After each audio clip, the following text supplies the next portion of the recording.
আমরা আমাদের ফেভারিট জায়গায় চলে এসেছি। আর এই জায়গাটাকে আমি সব থেকে বেশি ভয় পাই। কত টাকার যে শপিং করিয়ে দেবে আই ডোন্ট নো। চলো ঢুকি এবার। আমি আর এই যে দিবাকর একসাথে সানডে শপিং। চলো। দিবাকরের প্রবলেম বলছে, ওর গাছকে নিয়ে কী প্রবলেম হচ্ছে। চলো। আমার তো ফেডেল লিভ। এই নার্সারিটা না আমাদের গুয়াহাটিতে হরুয়াজে স্টেডিয়ামের কাছে। অনেক দিন ধরে আমি নার্সারিটা দেখছি, কিন্তু যাওয়ার সুযোগ পাচ্ছিলাম না। কিন্তু সত্যি বলতেই লাগবে, ভালো নার্সারিটা। আসলে এখন বর্ষাকালে তো বেশি গাছের সিজন থাকে না, তাই খুব একটা কিছু দেখলাম না। তবে দামটা বেশ ভালোই মনে হচ্ছিল। আসলে আমরা ম্যাক্সিমাম গাছ নিই চৌধুরী ফার্মাসি থেকে, যেটা হচ্ছে জাগি রোডে। ওখানকার দাম আর এখানকার দামের মধ্যে পার্থক্য হবেই। पूरा टब। चलो।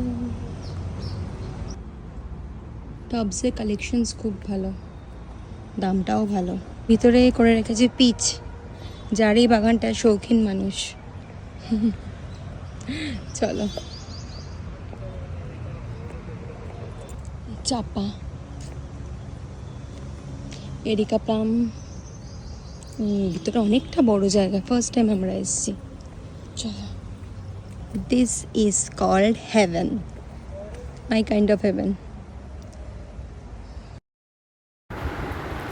এত স্টক ইনডোর প্ল্যান্টসের আমার দেখে মাথা ঘুরে গেছিলো। সত্যি প্রচুর স্টক। দামটা একটু বেশি হলো, কিন্তু তোমার যদি কারোর মনে হয় না ইনডোর প্ল্যান্ট নেবে, অবশ্যই এখানে আসতে পারো। আর আমাদের গুয়াহাটিবাসীদের জন্য মোটামুটি কাছে ঠিকই আছে দামগুলো। ইনডোর প্ল্যান্টসের দাম তো বরাবরই একটু বেশি হয়, তবে ওটাই যেহেতু আমার কাছে মোটামুটি সব কিছুই আছে, তাই আমি আজকে একটু ভালো করে দেখে এলাম। আমি সেরকম কিছু করে নিইনি। রবিবার দিন যদি গাছের দোকানে ঢুকিয়ে দিবাকরকে যদি বেশি টাকার শপিং করাই, তাহলে যাবে আমার ওপর খোঁজে। আর এই দেখো অর্কিডস, আমার কাছে না থাকলেও অর্কিডস আমার সবসময় প্রিয়।